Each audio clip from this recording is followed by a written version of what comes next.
4ನೇ ತರಗತಿ ಕನ್ನಡ ಪಾಠ 12 ಪ್ರವಾಸ ಹೋಗೋಣ ಪ್ರಶ್ನೋತ್ತರಗಳು. ಅಭ್ಯಾಸ. ಮುಖ್ಯ ಪ್ರಶ್ನೆ 1.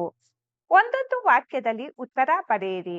ಪ್ರಶ್ನೆ 1. ಮಕ್ಕಳೆಲ್ಲರೂ ಎಲ್ಲಿಗೆ ಪ್ರವಾಸ ಹೋಗಲು ಸಿದ್ಧರಾದರು? ಉತ್ತರ: ಮಕ್ಕಳೆಲ್ಲರೂ ಶ್ರಾವಣ ಬೆಳಗೊಳಕ್ಕೆ ಪ್ರವಾಸ ಹೋಗಲು ಸಿದ್ಧರಾದರು. ಉತ್ತರ ಮತ್ತೊಮ್ಮೆ: ಮಕ್ಕಳೆಲ್ಲರೂ ಶ್ರಾವಣ ಬೆಳಗೊಳಕ್ಕೆ ಪ್ರವಾಸ ಹೋಗಲು ಸಿದ್ಧರಾದರು. ಪ್ರಶ್ನೆ 2.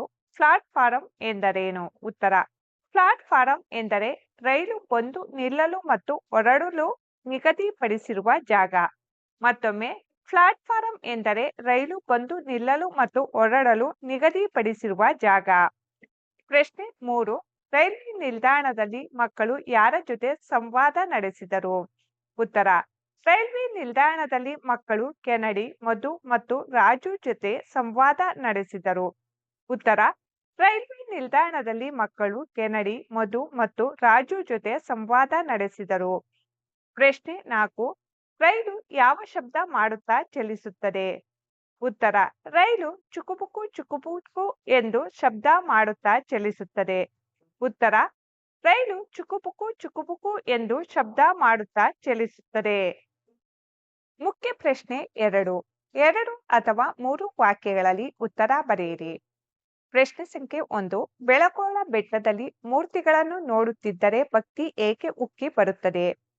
ಉತ್ತರ: ಬೆಳಗೊಳ ಬೆಟ್ಟದಲ್ಲಿರುವ ಮೂರ್ತಿಗಳ ಮುಖದಲ್ಲಿ ಶಾಂತತೆಯ ಭಾವನೆಯು ಎದ್ದು ಕಾಣುವುದರಿಂದ ಬೆಳಗೊಳ ಬೆಟ್ಟದ ಮೂರ್ತಿಗಳನ್ನು ನೋಡುತ್ತಿದ್ದರೆ ಭಕ್ತಿ ಉಕ್ಕಿ ಬರುತ್ತದೆ. ಉತ್ತರ ಮತ್ತೊಮ್ಮೆ: ಬೆಳಗೊಳ ಬೆಟ್ಟದಲ್ಲಿರುವ ಮೂರ್ತಿಗಳ ಮುಖದಲ್ಲಿ ಶಾಂತತೆಯ ಭಾವನೆಯು ಎದ್ದು ಕಾಣುವುದರಿಂದ ಬೆಳಗೊಳ ಬೆಟ್ಟದ ಮೂರ್ತಿಗಳನ್ನು ನೋಡುತ್ತಿದ್ದರೆ ಭಕ್ತಿ ಉಕ್ಕಿ ಬರುತ್ತದೆ. ಪ್ರಶ್ನೆ 2. ರೈಲು ನಿಲ್ದಾಣದಲ್ಲಿ ಏನೇನು ಸೌಲಭ್ಯಗಳಿರುತ್ತವೆ?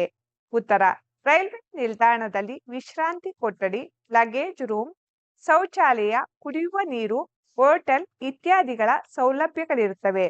ಉತ್ತರ: ರೈಲ್ವೆ ನಿಲ್ದಾಣದಲ್ಲಿ ವಿಶ್ರಾಂತಿ ಕೊಠಡಿ, ಲಗೇಜ್ ರೂಮ್, ಶೌಚಾಲಯ, ಕುಡಿಯುವ ನೀರು, ಹೋಟೆಲ್ ಇತ್ಯಾದಿಗಳ ಸೌಲಭ್ಯಗಳಿರುತ್ತವೆ. ಮುಖ್ಯ ಪ್ರಶ್ನೆ 3. ಕೊಟ್ಟಿರುವ ಮಾತನ್ನು ಯಾರು ಯಾರಿಗೆ ಹೇಳಿದರು? 1. ನಿಮ್ಮದು ಯಾವೂರು ಮಕ್ಕಳೇ? ಯಾರು ಈ ಮಾತನ್ನು ಕೆನಡಿಯು ಹೇಳಿದರು? ಯಾರಿಗೆ? ಮಕ್ಕಳಿಗೆ ಹೇಳಿದರು. 2. ಬೆಟ್ಟ ಹತ್ತುವಾಗ ನಿಮಗೆ ಕಷ್ಟ ಅನಿಸಲಿಲ್ಲವೇ? ಯಾರು ಈ ಮಾತನ್ನು ಮಕ್ಕಳು ಹೇಳಿದರು? ಯಾರಿಗೆ? ಮಧುಗೆ ಹೇಳಿದರು. 3. ಅದೋ ರೈಲು ಬಂದೇ ಬಿಟ್ಟಿತು. ಯಾರು ಈ ಮಾತನ್ನು ಕಾರ್ತಿಕ್ ಹೇಳಿದನು? ಯಾರಿಗೆ? ಮಕ್ಕಳಿಗೆ ಹೇಳಿದನು. ಮುಖ್ಯ ಪ್ರಶ್ನೆ 4. ಕೊಟ್ಟಿರುವ ಪದಗಳಲ್ಲಿ ಸರಿಯಾದ ಪದ ಆರಿಸಿ ಬಿಟ್ಟ ಸ್ಥಳದಲ್ಲಿ ಬರೆಯಿರಿ. ಸರಿಯಾದ ಪದಗಳನ್ನು ಆರಿಸಿ ಬರೆಯಲಾಗಿದೆ, ಗಮನಿಸಿ ಮಕ್ಕಳೇ. 1. ಇವರೆಲ್ಲರೂ ನಮ್ಮಂತೆಯೇ ಡ್ಯಾಶ್ ಹೊರಟಿರುವವರೇ ಗುರುಗಳೇ. ಆಯ್ಕೆಗಳು: ಪ್ರಯಾಣಕ್ಕೆ, ಪ್ರವಾಸಕ್ಕೆ, ಕೆಲಸಕ್ಕೆ, ಸ್ಥಳಗಳಿಗೆ. ಸರಿಯಾದ ಆಯ್ಕೆ 2. ಪ್ರವಾಸಕ್ಕೆ. 2. ಕಂಬಿಗಳ ಮೇಲೆ ಡ್ಯಾಶ್ ಚಲಿಸುತ್ತದೆ. ಆಯ್ಕೆಗಳು: ಬಸ್ಸು, ರೈಲು, ವಿಮಾನ, ದೋಣಿ. ಸರಿಯಾದ ಉತ್ತರ 2. ರೈಲು. 3. ಮೂರ್ತಿಗಳ ಮುಖದಲ್ಲಿ ಡ್ಯಾಶ್ ಭಾವನೆಯು ಎದ್ದು ಕಾಣುತ್ತದೆ. ಆಯ್ಕೆಗಳು: ಕ್ರೂರತೆ, ಶಾಂತತೆ, ವಿದಾಯತೆ, ಗಂಭೀರತೆ. ಸರಿಯಾದ ಆಯ್ಕೆ 2. ಶಾಂತತೆ. ಮುಖ್ಯ ಪ್ರಶ್ನೆ 5. ಸ್ಥಳ ಹಾಗೂ ಸ್ಥಳ ವಿಶೇಷಗಳನ್ನು ಪರಸ್ಪರ ಹೊಂದಿಸಿ ಬರೆಯಿರಿ. ಹೊಂದಿಸಿ ಬರೆಯಲಾಗಿದೆ, ಗಮನಿಸಿ ಮಕ್ಕಳೇ. 1. ಹಂಪಿ ಕಲ್ಲಿನ ರಥ. 2. ಶ್ರಾವಣ ಬೆಳಗೊಳ ಗೊಮ್ಮಟೇಶ್ವರ ವಿಗ್ರಹ.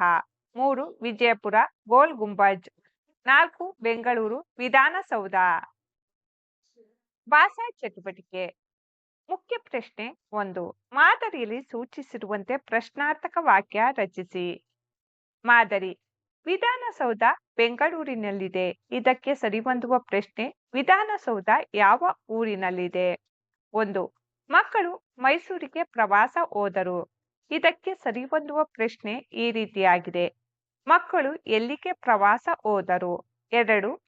ರೈಲುಗಳು ಕಂಬಿಗಳ ಮೇಲೆ ಚಲಿಸುತ್ತವೆ. ಸರಿಹೊಂದುವ ಪ್ರಶ್ನೆ: ರೈಲುಗಳು ಯಾವುದರ ಮೇಲೆ ಚಲಿಸುತ್ತವೆ? 3. ಮೇರಿ 4ನೇ ತರಗತಿಯಲ್ಲಿ ಓದುತ್ತಿದ್ದಾಳೆ. ಇದಕ್ಕೆ ಸರಿಹೊಂದುವ ಪ್ರಶ್ನೆ ಈ ರೀತಿಯಾಗಿದೆ. ಮೇರಿ ಯಾವ ತರಗತಿಯಲ್ಲಿ ಓದುತ್ತಿದ್ದಾಳೆ? ಮುಖ್ಯ ಪ್ರಶ್ನೆ 2. ಕೊಟ್ಟಿರುವ ಪದ ಬಳಸಿ ಸ್ವಂತ ವಾಕ್ಯ ಬರೆಯಿರಿ. 1. ಪ್ರವಾಸ. ನಮ್ಮ ಶಾಲೆಯಲ್ಲಿ ಮೈಸೂರಿಗೆ ಪ್ರವಾಸ ಕರೆದುಕೊಂಡು ಹೋಗಿದ್ದರು. 2. ಸಂಭಾಷಣೆ. ನಾನು ಸ್ನೇಹಿತರೊಂದಿಗೆ ಸಂಭಾಷಣೆ ಮಾಡುತ್ತೇನೆ. 3. ಅದ್ಭುತ. ಹಂಪಿಯು ಒಂದು ಅದ್ಭುತವಾದ ಪ್ರವಾಸಿ ತಾಣ. ನಮಸ್ಕರಿಸು. ನಾನು ನಿತ್ಯ ದೇವರಿಗೆ ನಮಸ್ಕರಿಸುತ್ತೇನೆ. ಮುಖ್ಯ ಪ್ರಶ್ನೆ 3. ಮಕ್ಕಳೇ, ಇಲ್ಲಿ ಸ್ವೀಕೃತ ಪದಗಳ ರೂಪ ಗಮನಿಸಿ.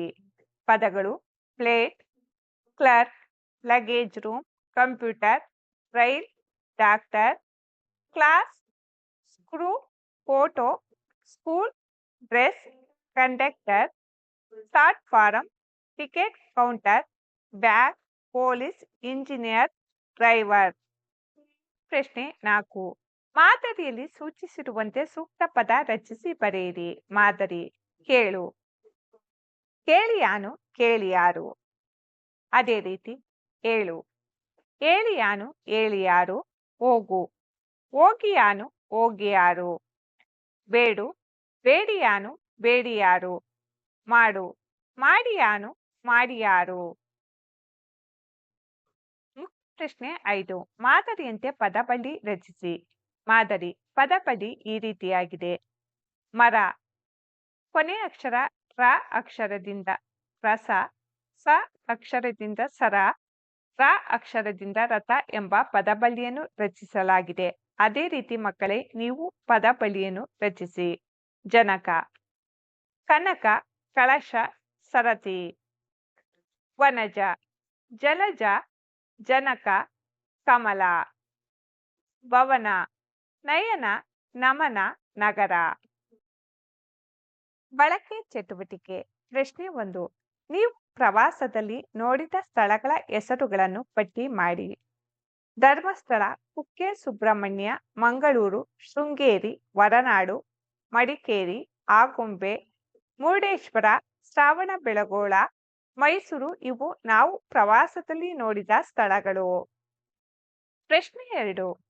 ಮಕ್ಕಳೇ, ನೀವು ನೋಡಿರುವ ವಾಹನಗಳ ಚಿತ್ರಗಳನ್ನು ಸಂಗ್ರಹಿಸಿ ಚಿತ್ರಕೋಶ ಸಿದ್ಧಪಡಿಸಿಕೊಳ್ಳಿ. 3. ಚಿತ್ರಗಳನ್ನು ಗಮನಿಸಿ ಇಬ್ಬರ ನಡುವೆ ನಡೆದಿರಬಹುದಾದ ಸಂಭಾಷಣೆಯನ್ನು ಊಹಿಸಿ ಬರೆಯಿರಿ. ಚಿತ್ರ ಈ ರೀತಿಯಾಗಿದೆ.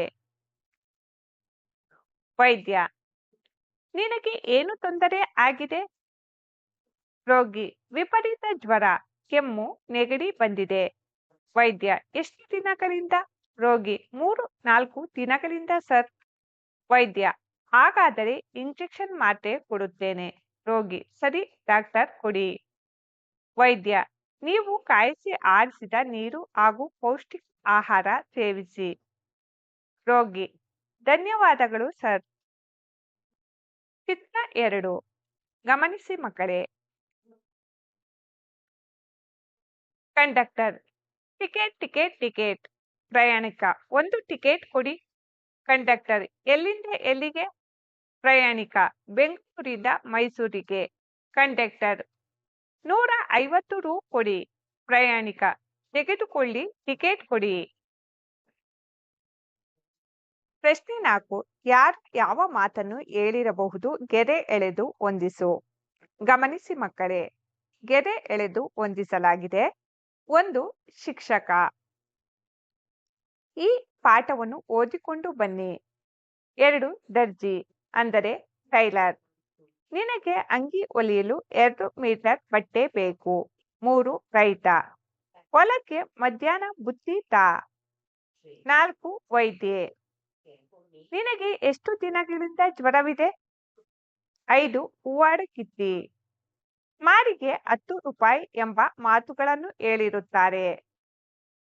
ಪ್ರಶ್ನೆ 5. ತರಗತಿಯಲ್ಲಿನ ಎಲ್ಲ ಮಕ್ಕಳು ಸೇರಿ ಶಿಕ್ಷಕರ ಸಹಾಯದಲ್ಲಿ ಅಂತ್ಯಾಕ್ಷರಿ, ಇದರಲ್ಲಿ ಹಾಡು, ಪದ, ಹೆಸರು ಇತ್ಯಾದಿಗಳನ್ನು ಸೇರಿಸಿಕೊಂಡು ಆಟ ಆಡಿ ಮಕ್ಕಳೇ.